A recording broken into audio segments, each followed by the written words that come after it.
வணக்கம் நேயர்களே, இது ஷர்மிளா டாக்கீஸ். நான் உங்கள் டாக்டர் ஷர்மிளா. இன்னைக்கு நம்மளோட சிறப்பு விருந்தினரா இணைஞ்சிருக்கிறாரு திராவிட சிந்தனையாளர், எழுத்தாளர் திரு டான் அசோக் அவர்கள். வணக்கம் தோழர். வணக்கம் வணக்கம் வணக்கம்.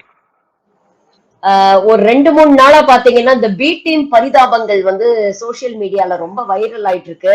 நிறைய வீடியோஸ் ஒவ்வொன்றத்தையும் பார்க்கும் பொழுது ரொம்ப சிரிப்பா வருது. ஒரு பக்கம் வந்து தாவேகாவுடைய தம்பிகள் எல்லாரும் சேர்ந்து கோதாவரி பாஸ்போர்ட் ரெடி பண்ணிடி, டெல்லிக்கு போகணும் அப்படின்னு சொல்லிட்டு இருக்காங்க. டெல்லிக்கு போறதுக்கு எதுக்குடா பாஸ்போர்ட் அப்படிங்கிற ஒரு கேள்வியை கேட்க தோணுது. இன்னொரு பக்கம் பாத்தீங்கன்னா கோவை பல்லடத்துல அண்ணாமலையை கைது செய்ததற்காக ஆர்ப்பாட்டம் பண்றோம் அப்படிங்கிற பேர்ல ஊழல் செய்யும் மோடி ஆட்சியை ஒழிப்போம் அப்படின்னு பாஜகவே கோஷம் போட்டுட்டு இருக்கு.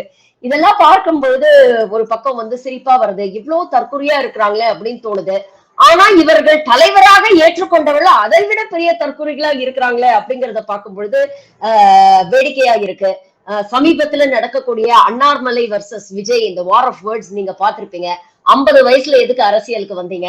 நடிகைகளோட இடுப்ப கிள்ளித்தானே நீங்க வந்து அரசியல் பண்ணிட்டு இருக்கீங்க. இன்னும் சிறுபிள்ளைத்தனமான அரசியலை பண்ணிட்டு இருக்கீங்க. ஒர்க் ஃப்ரம் ஹோம் பண்றீங்க.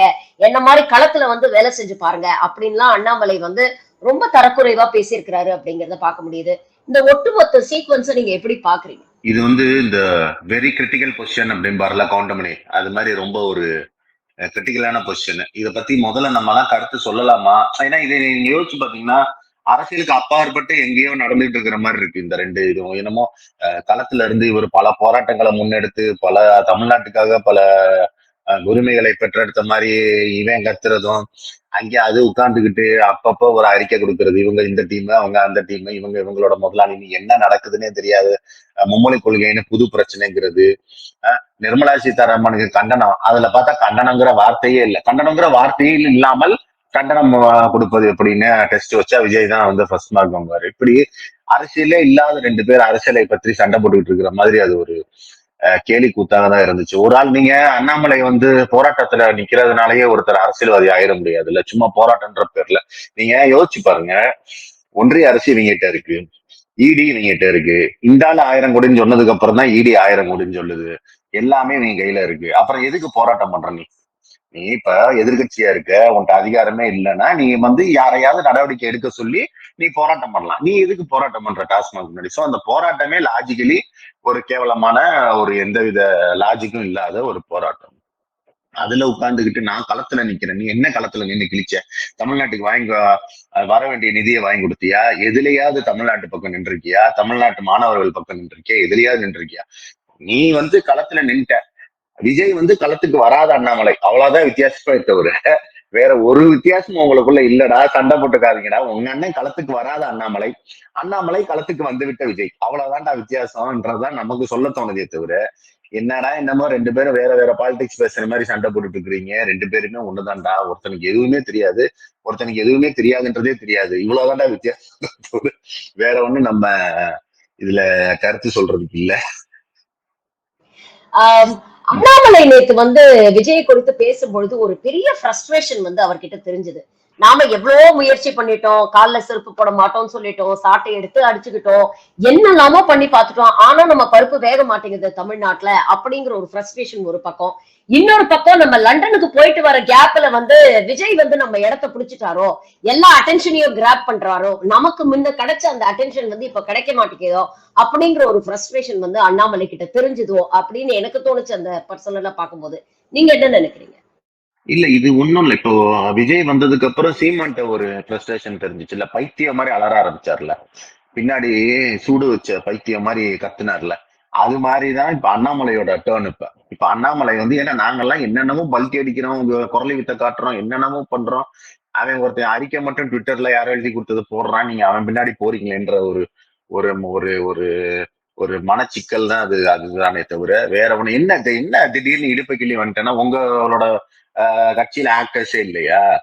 எனக்கு வந்து மாற்று கருத்து இருக்கு விஜய் மேல. விஜய் இன்னைக்கு வந்து ஏதோ டிரான்ஸ்ஜெண்டர்ஸ் அணி எல்லாம் வைக்கிறாரு, பெண்கள் அணி எல்லாம் வைக்கிறாரு. கடைசி படம் வரைக்குமே கேவலமா தான் நடிச்சிருக்காரு. அவ்வளவு பெண்களை பத்தி, டிரான்ஸ்ஜெண்டர்ஸை பத்தி என்ன ஒரு 30 வயசுல ஒருத்தருக்கு தெரியாதா? டிரான்ஸ்ஜெண்டர்ஸ் கிண்டல் பண்ணக்கூடாது, திருநங்கைகள் கிட்ட 30 வயசுல தெரியாதா? அவ்வளவு ஆபாசமா படங்கள்ல நடிச்சுட்டு இன்னைக்கு என்ன திடீர்னு ஞானோதயம்? இதெல்லாம் சரிதான், ஆனா அது நீ கேட்கலாமா? நீ கேட்பதற்கு என்ன உரிமை இருக்கு. உங்க உங்க கட்சியில இப்படி ஆட்கள் இல்லையா? இதை விட மோசமா உங்களுடைய கட்சியில ஆட்கள் இல்லையா? உங்களுடைய கட்சியே அதை மையப்படுத்தி தானே இருக்கு. காஷ்மீர்ல ஒரு சின்ன குழந்தைய வந்து மோசமாக கொலை பண்ணதுக்கு ஆதரவா ஊர்வலம் போன கட்சி தானே நீங்க. நீ எல்லாம் இடுப்பு கிள்ளி ஒருத்தன் படத்தில் நடிக்கிறத பத்தி பேசலாமா? இப்படி எண்ணற்ற கேள்விகள் நமக்கு இருக்கு. சீரியஸா ஒரு கட்டுரை எழுதுறதுன்னா எழுதலாம். ஆனால் அதற்கு இவர்களுக்கு தகுதி இருக்கிறதா? நம்மளோட நேரத்தை விரயம் பண்ணி விமர்சனம் பண்ணுவதற்கான தகுதி இந்த 2 பேருக்கு இருக்கிறதுனா இல்லைன்றதுதான் என்னுடைய ஒரு கருத்தா இருக்கு. நீங்க எதிர்கட்சிகளை சீரியஸாக விமர்சனம் செய்யக்கூடிய சூழல்ல நம்ம இருக்கோமா? இல்ல என்னடா இப்படி இருக்கீங்க, சாட்டையில அடிச்சுக்கிறீங்க, இடுப்பக்கில்னு பேசுறீங்க, பைத்தியம் மாதிரி. இன்னொருத்தன் என்னடான்னா அவன் போய் ஒருத்தன் நான் அண்ணாச்சி பழம் கொண்டு வந்தேன், பின்னாடி ஒருத்தன் பலாப்பழம் கொண்டு வந்தேன்னு ரங்கராஜ் பாண்டே நிகழ்ச்சியில பேசுறான், பைத்தியம் மாதிரி. நீங்க எல்லாம் தான் இன்னைக்கு எதிர்கட்சினா இது ரொம்ப அதான் சொல்றேன்ல, கிரிட்டிக்கல் சுச்சுவேஷன். வெரி வெரி ஒரு மோசமான சுச்சுவேஷன் தமிழ்நாட்டுக்கும் தமிழ்நாடு பாலிடிக்ஸ். இந்த கர்மெல்லாம் என்னைக்குதான் ஒளின்றதான் நம்ம எல்லாம் காத்து கொண்டிருக்கிறோம். இப்ப என்னடான்னா மாத்தி மாத்தி குற்றம் சாட்டுறாங்க. விஜய் என்ன சொல்றாருன்னா திமுகவும் பாஜகவும் ரகசிய கூட்டணி வச்சிருக்கிறாங்க, இவங்க வந்து அடிக்கிற மாதிரி அடுக்குறாங்க, அவங்க அழற மாதிரி அழறாங்க, இது ஒரு டிராமா போயிட்டு இருக்கு அப்படிங்கிற குற்றச்சாட்டு வைக்கிறாரு. அண்ணாமலை மறுபடியும் என்ன சொல்றாரு அப்படின்னு பாத்தீங்கன்னா, திமுக ஜெயிக்கணுங்கிறதுக்காகவே களத்தில் இறக்கப்பட்டவர் விஜய், இவர்தான் வந்து உண்மையான திமுகவுடைய பி டீம் அப்படிங்கிற ஒரு விஷயம் சொல்றாரு. இது திமுகவுக்கு தெரியுமா அப்படிங்கிற ஒரு கேள்வி இருக்கு. இது எப்படி பாக்குறது? இந்த B team psychology, B team அப்படின்னாலே ஒரு மோசமான ஒரு விஷயம், பி டீம் அப்படிங்கறது ஒரு கேவலமான ஒரு விஷயம் அப்படிங்கிற மாதிரி ஒரு நரேட்டிவ வந்து 2 பேரும் செட் பண்ண முயற்சி பண்றாங்கல்ல, இது எப்படி பாக்குறது? இது அண்ணாமலையோடத வந்து நம்ம ரியாக்ஷனா தான் பார்க்கணும். அண்ணாமலையோடத நம்ம ஆக்ஷனா பார்க்க கூடாது.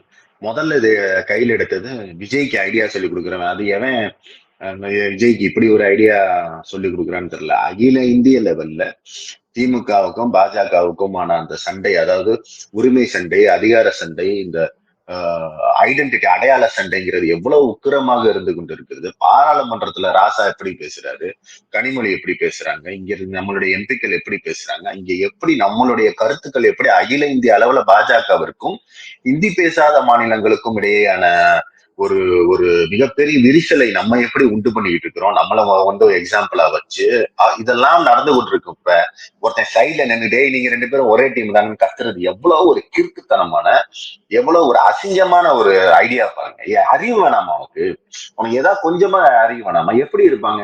சரி, அப்படியே நீ தான் 2 பேரும் ஒரே டீம்ன்ற, அப்புறம் இடி வந்து ரெய்டு பண்ணதை பத்தி நீ எதுக்கு அறிக்கை கொடுக்குற? நீ எதுக்கு அதை வந்து ஊழல் நம்புற? அப்ப அதுவுமே நடிப்பு தானே. நீ எதுக்கு அதை நம்பிட்டு பண்ண ஊழல் கபடதாரி என்னன்னாவோ? அப்ப தான் பேசுவதிலேயே அடுத்த செகண்ட்லயே முரணாக பேசுவது, 2 பேரும் ட்விட்டர்ல விளையாடுறாங்க, நம்ம பசங்க ட்விட்டர்ல போட்டு சம்பவம் பண்ணிட்டாங்க அப்படிங்கிறது. அதாவது எழுதி கொடுக்கிறவனுக்கு அறிவு இல்லை. நான் ஒரு இது எழுதியிருந்தேன். எழுதி கொடுத்து பேசுறது தப்பு கிடையாது, உண்மையிலேயே தப்பு கிடையாது. சரி, என்னவோ பண்ணு. ஆனால் எழுதி கொடுப்பதை பேசுவதற்கு கூட ஒரு குறைஞ்சபட்ச ஐக்கியம் வேணும். இல்லைன்னா எழுதி கொடுப்பவனே உன்னை முட்டாளாக்கிட்டு போயிடுவான். உனக்கு ஒன்றும் தெரியாதுன்ற ஓவர் கான்பிடன்ஸ்ல அவன் என்னத்தை வேணாலும் எழுதி கொடுப்பான். விஜய்க்கு எழுதி கொடுப்பவர்கள் வந்து விஜய்க்கு எதுவுமே தெரியாதுங்கிற ஓவர் கான்பிடன்ஸ் அவர்களுக்கு இருக்கிறது அப்படிங்கிறது மட்டும் அந்த எழுத்துல தெளிவா தெரியுது. நீங்க ஒன்னும் இல்ல, உதாரணத்துக்கு மேடையில பாருங்க, அந்த மேடை பேச்ச நீங்க வர்றதுக்கு முன்னாடி ஒரு நிமிஷம் படிச்சிருந்தா, ஏன்டா ட்விட்டர்ல அவங்க ட்ரெண்ட் பண்ணா திட்டுறோம் வரியில, 2வது வரியில நம்ம ட்ரெண்ட் பண்ணா பாராட்டுறோமே, இப்படி நான் எழுதி கொடுத்தா கிண்டல், இப்படி நான் பேசினா கிண்டல் பண்ண மாட்டாங்களான்னு ஒரு தலைவர் கேட்டிருக்கணுமா வேணாமா? இதைதான் சொல்றேன், அரசியலுக்கான குறைஞ்சபட்ச ஐக்கியவே இல்ல அப்படிங்கறதா இதுல இருக்கிற சிக்கல். இதெல்லாம் வந்து என்னன்னா, நீங்க ஒரு நிமிஷம் மைக்க நீட்டி விஜய்கிட்ட எதுவுமே கேட்க முடியாது. மும்மொழி கொள்கைன்னா என்னன்னு தெரியாது. இதை நான் வந்து நான் அவரை மட்டம் தட்டுறதுக்காக சொல்லல, பட் இதுதான் நிதர்சனம். அவருடைய அறிக்கைகள், அவருடைய எதிர்வினை என்ன. நீங்க பிரஸ்ஸ பார்த்து ஓடுறது, மோடி மாதிரியான ஆட்கள் எப்படி பிரஸ்ஸ பார்த்து ஓடுறாங்க, அம்பலப்படுறாங்கல்ல. இந்த அமெரிக்கால போய் பிரஸ் கேள்வி கேட்டா என்ன பதில் சொல்றதுன்னு தெரியல பாருங்க. சோ இதெல்லாம் அதனாலதான் இவர்கள் வந்து பிரஸ்ஸ பார்த்து ஓடுறாங்க. இது அதர் சைடு வந்து இந்த அண்ணாமலைக்கோ சீமானுக்கோ இந்த முட்டாளிகளுக்கே உரிய ஓவர் கான்பிடன்ஸ், தாங்கள் என்ன வேணா பேசலாம், இந்த பிரஸ் அமைதியா கேட்டு போயிருங்கிற ஓவர் கான்பிடன்ஸ்ல இந்த சைடு அண்ணாமலை போன்றவர்கள் பேசிக் கொண்டிருக்கிறார்கள்.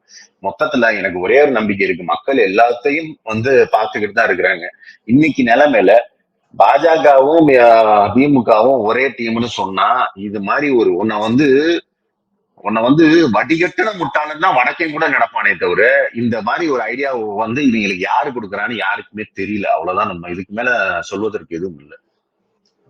ஒரு பக்கம் இது போன்ற தலைவர்கள் வந்து நமக்கு ஒரு என்டர்டெயின்மெண்ட் வேல்யூ ஆட் பண்ணாலும், இன்னொரு பக்கம் இது ரொம்ப ஒரு ஆபத்தான போக்கோ அப்படின்னு தோணுது. ஏன்னா, இன்னைக்கு தமிழ்நாட்டுல முக்கியமான பல விஷயங்கள நாம டிஸ்கஸ் பண்ணிட்டு இருக்கோம். ஆளுநர் எப்படி வந்து இந்த அரசுக்கு முட்டுக்கட்டை போடுறாரு, கோர்ட் வரைக்கும் போயிருக்கிறாங்க. இத பத்தி ஒரு பக்கம் விவாதம் நடந்துகிட்டு இருக்கு.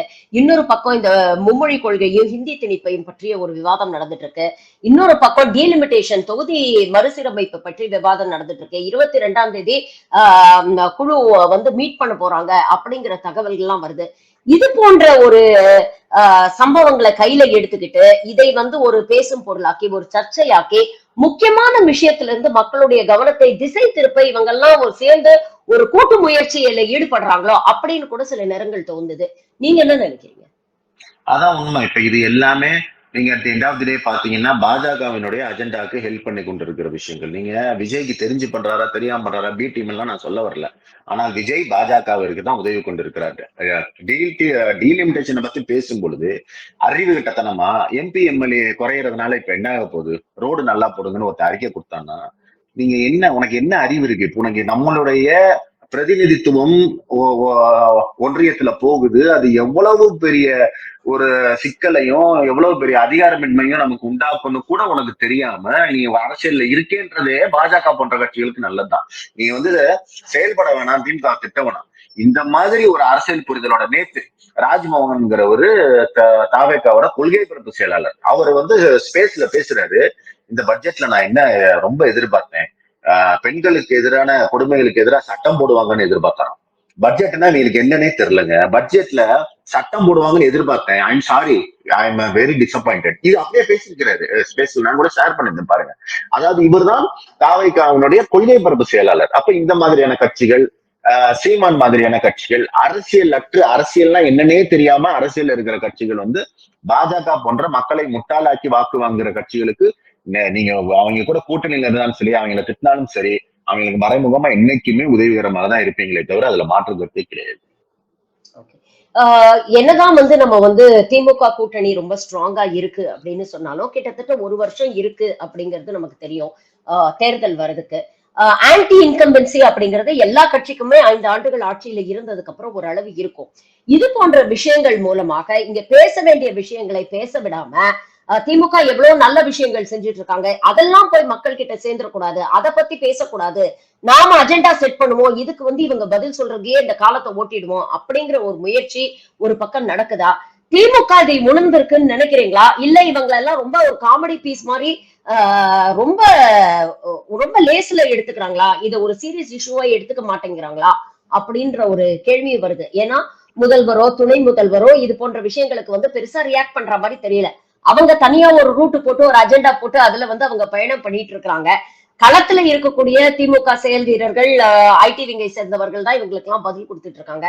திமுகவுடைய ப்ராஸ்பெக்ட்ஸை இது எந்த அளவுக்கு பாதிக்கும்னு நினைக்கிறீங்க? இவங்களுக்கு வந்து இவங்களுடைய அஜெண்டாவே திமுக வந்து ஒரு தனி பெரும்பான்மையோட போட்டியில ஜெயிச்சிடக்கூடாது, எப்படியும் ஜெயிச்சிருவாங்க அப்படிங்கிறது தெரியும். பட் ஆனா ஒரு தனி பெரும்பான்மையோட ஆட்சி அமைச்சிடக்கூடாது, அதற்கு எந்த அளவுக்கு ஓட்டு பிரிக்கலாமோ அந்த அளவுக்கு நம்ம வந்து செயல்படணும் அப்படிங்கிற ஒரு அஜெண்டாவோட ஒர்க் பண்ற மாதிரி தெரியுது. நீங்க அண்ணாவினுடைய ஒரு ஒரு பொன்மொழி ஒண்ணு இருக்கு. வெறுங்கையில எடுத்துட்டு போறவன் இப்ப எப்படி வேணாலும் ஆட்டலாம், எண்ணெய் கரண்டியை எண்ணெயில் வைத்துக் கொண்டு கையில் வச்சிருக்கிறவன் ரொம்ப கவனமா தான் போகணும்னு திமுகவிற்கு அந்த பொறுப்பு எப்பயும் இருக்கு. ஆட்சி நடத்தணும், நல்லாட்சி நடத்தணும்.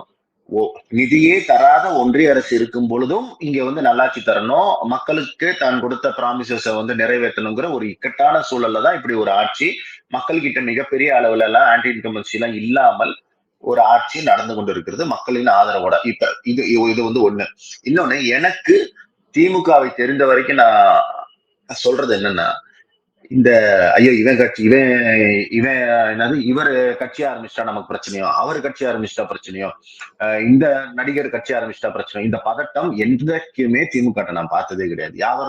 நம்மளுடைய திமுகவின் வரலாறு வேணா அப்படி ஒருவேளை வரலாறு நாங்க எம்ஜிஆரை பார்த்துட்டோம், நாங்க ராஜாஜியை பார்த்துட்டோம், ஜெயலலிதாவை பார்த்துட்டோம்ன்றத வரலாறு கொடுக்கிற தைரியமா, அல்லது நம்ம வழியில நம்ம போவோம், இவர்களை பற்றி எல்லாம் நம்ம கவலைப்பட. நீங்க நல்லா பாருங்களேன், நீங்க இவர்களை வந்து இதுவரைக்கும் சீமானையோ விஜயை பத்தி எல்லாம் திமுகவோ திமுகவினுடைய மேல்மட்ட தலைவர்களோ பேசவே மாட்டாங்க. அவங்க அவங்க இந்த பக்கமே தங்களுடைய பார்வையை வந்து திருப்ப மாட்டாங்க. ஏன்னா அவர்களுக்கு எது அரசியல், யாரோட அரசியல் செய்வது இன்றைக்கு மக்களுக்கு தேவை, யாரோட அரசியல் செஞ்சா மக்களுக்கான நன்மைகளை பெற முடியும், உரிமைகளை பெற முடியுங்கிறது அவங்க வந்து தெளிவா இருப்பாங்க. இன்னைக்கு பாஜகவை இவர்கள் கண்டுகொள்வதே பாருங்க, தமிழ்நாடு பாஜகவை கண்டுக்கவே மாட்டாங்க.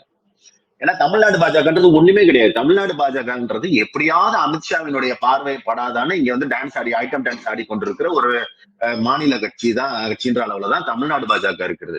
நீங்க திமுக அரசியல் செய்வது நீங்க அதிமுகவுக்கு பதில் கொடுப்பாங்க, இல்லைன்னா ஒன்றியத்துல பதவியில இருக்கிற காரணத்தினால பாஜகவுடன் சண்டை போடுவாங்களே தவிர இவர்களுக்காக தன்னுடைய வழிமுறைகளை அமைத்துக் கொள்வதோ, இங்க இருக்கிற விஜய் சீமான் பேசிக்கிறாள்ன்றதுனால ஒரு ஒரு ரூட் போடுறதோ அது வந்து நடக்கவே நடக்காது. நீங்க மற்றொரு விஷயம் யோசிச்சு பாத்தீங்கன்னா, கடந்த சில ஆண்டுகள்ல மட்டும் திமுக இளைஞரணி எவ்வளவு தன்னுடைய எதிர்காலத்திற்காக, திமுகவின் எதிர்காலத்திற்காக, தமிழ்நாட்டின் எதிர்காலத்திற்காக உழைத்திருக்கிறது, வேலை பார்த்திருக்கிறது அப்படின்னா அது வந்து மலைக்க வைக்கிற ஒரு விஷயம். கிட்டத்தட்ட 17,000 இளைஞர்களுக்குள்ள போட்டி வச்சு 120 பேச்சாளர்களை தேர்வு செய்து இது போன்ற எண்ணற்ற விஷயங்கள், எழுத்தாளர் பயிற்சி அது இதுன்னு அவ்வளவு வேலைகள் ஒரு பக்கம் நடந்துகிட்டே இருக்கு. அதனால இவங்க கத்துறதுன்றது இது ஒரு தனி அதான் நான் ஒரு விஷயம் சொல்றேன்.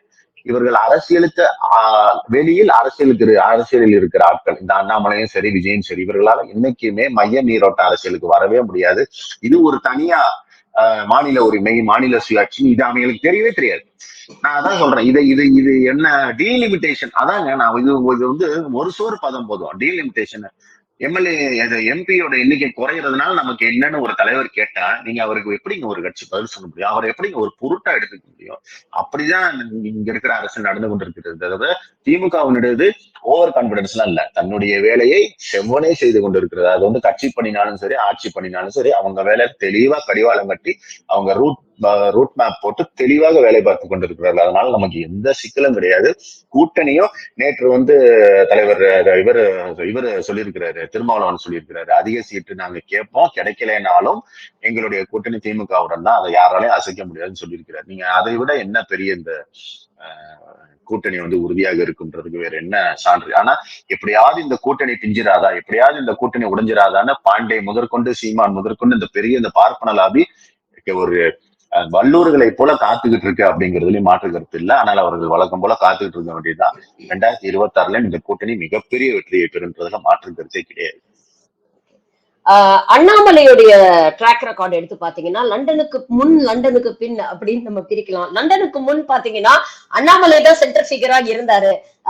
ஃபீல்டுல வந்து மற்ற பாஜக தலைவர்களுக்கு பெரிய முக்கியத்துவம் இருக்கல. அண்ணாமலை தான் வந்து தமிழ்நாட்டை மீட்க வந்த மீட்பர் அப்படிங்கிற ரேஞ்சுக்கு பில்டப் எல்லாம் கொடுத்துட்டு இருந்தாங்க. ஆனா தொடர்ந்து எலெக்ஷன்ல வரக்கூடிய தோல்விகளுக்கு அப்புறம் அண்ணாமலை கூடிய சீக்கிரம் மாற்றப்படுவார் அப்படிங்கிற ஒரு செய்தி எல்லாம் வந்தது. அதுக்கப்புறம் இடையில 3 மாசம் லண்டனுக்கு அனுப்பி வச்சாங்க. லண்டனுக்கு அனுப்புறதே இவரை மாத்துறதுக்கு தான் அப்படின்னு சொன்னாங்க. ஆனா இடைப்பட்ட கேப்ல இந்த 3 மாசம் அவர் லண்டன்ல இருந்து வரதுக்குள்ள இங்க பாத்தீங்கன்னா, ஒரு பக்கம் தமிழிசை வந்து ரொம்ப ஆக்டிவ் ஆயிட்டாங்க, இன்னொரு பக்கம் ஹெச் ராஜா ரொம்ப ஆக்டிவ் ஆயிட்டாரு. இப்போ அண்ணாமலை திரும்பி வந்ததுக்கு அப்புறம் அண்ணாமலையை மாற்றக்கூடிய ஒரு ஐடியா அப்படின்லாம் எதுவும் பிஜேபிக்கு இருக்கிற மாதிரி தெரியல.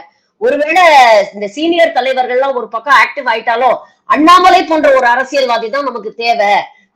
இல்லோன் ஒரு well known, I am not unknown அப்படிங்கிற மாதிரி தினமும் ஒரு பிரஸ் மீட் வச்சு தினமும் ஏதாவது ஒரு குழப்பம் பண்ணக்கூடிய இது போன்ற ஒரு அரசியல்வாதி தான் நமக்கு தேவை அப்படின்னு நினைச்சு மாத்தாம இருக்காங்களா? அண்ணாமலையுடைய ஃபியூச்சர் ப்ராஸ்பெக்ட்ஸ் எப்படி இருக்கும்னு நினைக்கிறீங்க? எனக்கு அண்ணாமலை வந்து அளவுக்கு அதிகமாவே அமித்ஷாவும் மோடியும் அந்த மத்தியில இருக்கிற பிஜேபி என்டோஸ் பண்ணிருச்சு. இப்போ அண்ணாமலையை மாத்துவது என்பது தன்னுடைய முடிவெடுக்கும் தன்மை மீதான தோல்வியாதான் அவங்க பாக்குறாங்கன்றதுதான் என்னுடைய கருத்து. அதனாலதான் இவ்வளவு கேவலமாக செயல்பட்டாலும் தமிழ்நாட்டில இருந்து அண்ணாமலை மேல புகார் சொல்லாத ஆளே கிடையாது. அதுவும் பிஜேபியில இருந்து எடுத்தும் அவங்க அவங்க நடவடிக்கை எடுக்காது. என்னன்னா ஓவர் என்டோர்ஸ் பண்ணிட்டாங்க. அளவுக்கு அதிகமாவே அண்ணாமலை என்டோர்ஸ் பண்ணதால இன்னைக்கு அவர் மீதான நடவடிக்கை தங்கள் தலைமையின் மீதான நடவடிக்கை அவங்க பாக்குறாங்க. ஒண்ணு, இன்றைக்கு தமிழிசை இவங்க கவர்னர்ல இருந்து கூட்டிட்டு வந்து இந்த இந்த ப்ராமிஸ் கொடுத்துதான் கூட்டிட்டு வந்திருக்காங்கன்றதும் நான் கேள்விப்படுற ஒரு விஷயம். மறுபடியும் தமிழ்நாடு பாஜக தலைவர் ஆக்குறோன்ற ப்ராமிஸ்லதான் தமிழிசை கூட்டிட்டு வந்திருக்காங்கன்றது நான் கேள்விப்படுறது. ஹெச் ராஜா எங்கேயோ ஒதுங்கி இருந்து ட்விட்டர்ல மட்டும் அட்மினை வச்சு போஸ்ட் போட்டுட்டு இருந்த ஹெச் ராஜா திடீர்னு வந்து கண்ட இடத்துல பேசுவதும் வைக்கிறதும் இது எல்லாமே வந்து பாஜகவினுடைய டெல்லி தலைமையின் அண்ணாமலையினுடைய செயல்பாடுகளை நீர்த்து போக செய்வதற்காக தான் இவங்களை வந்து கொண்டு வந்து பல முகங்களாக பாஜகவின் தமிழ்நாட்டு முகமாக ஒரு ஆள் இருந்தது போய் லண்டனுக்கு பிறகு பல்வேறு முகங்களாக இன்னைக்கு காட்சி அளிப்பதுக்கு வந்து இதுதான் காரணம் நான் பாக்குறேன். அதனால அண்ணாமலைக்கு ஒரு அரசியல்வாதியாகவும் சரி, பிஜேபி லீடராகவும் சரி, ஒரு நல்ல எதிர்காலம்லாம் இருக்கும்னு நான் நினைக்கல. எவனுக்குமே இருக்காது பாஜகல. அண்ணாமலைக்கு குறிப்பா இருக்காதுன்றதுல எனக்கு மாற்று கருத்து கிடையாது. ஓகே. இந்த நரேட்டிவ் இப்ப வந்து அஜெண்டாவை செட் பண்ணக்கூடிய ஒரு இடத்துக்கு வந்து இப்ப திமுக வந்துட்டாங்க. யூசுவலா வந்து பாஜக ஒரு விஷயத்தை செட் பண்ணுவாங்க, ஒரு அஜெண்டா. அதை சுற்றிதான் அரசியல் விவாதங்கள், சர்ச்சைகள்லாம் நடக்கும். ஆனா இப்ப பாஜக கொஞ்சம் பேக்ஃபுட்ல இருக்கு. இன்னைக்கு வந்து மொழி பிரச்சனையை பேசுறோம், டீலிமிட்டேஷனை பேசுறோம், மாநில உரிமைகள், மாநிலத்துக்கு வர வேண்டிய வரி வருவாய், இதை பத்தி எல்லாம் தொடர்ந்து பேசிட்டு இருக்கோம். இதற்கான ரெஸ்பான்ஸ் வந்து நார்த் இந்தியால இருந்து வர ஆரம்பிச்சிருக்கு. எல்லா மாநிலங்களும் நம்ம திரும்பி பார்க்க ஆரம்பிச்சிருக்கிறாங்க. ஒரு நேஷனல் லெவல்ல ஒரு நெரேட்டிவ செட் பண்ணிட்டு இருக்கிறாரு முதல்வர் அப்படிங்கறத நம்ம பாக்குறோம். இன்னொரு பக்கம் டாஸ்மாக்ல ரெய்டு நடக்குது, 1000 கோடி ஊழல் அப்படிங்கிற ஒரு நெரேட்டிவ வந்து கிளப்பி விட்டுட்டு இருக்காங்க. அதையும் நம்ம பாக்குறோம். திரும்ப திரும்ப அண்ணாமலை தன்னுடைய பிரஸ் மீட்ல வந்து டெல்லியில நடந்தது ஞாபகம் இருக்கா, டெல்லியில நடந்தது ஞாபகம் இருக்கா அப்படின்னு மறைமுகமாக மிரட்டுவதையும் நம்மளால உணர முடியுது. இன்னும் ஒரு வருஷம் இருக்கு எலெக்ஷனுக்கு. இது டெல்லியில போன மாதிரி ஒரு ஹேமந்த் சோரன் இல்ல ஒரு அரவிந்த் கெஜ்ரிவால வந்து எந்த எக்ஸ்டென்ட் வரைக்கும் பாஜக போச்சோ அந்த அளவுக்கு தமிழ்நாடுல போறதுக்கான வாய்ப்புகள் இருக்குன்னு நினைக்கிறீங்களா? திமுகவால இதை ஹேண்டில் பண்ண முடியும்னு நம்புறீங்க?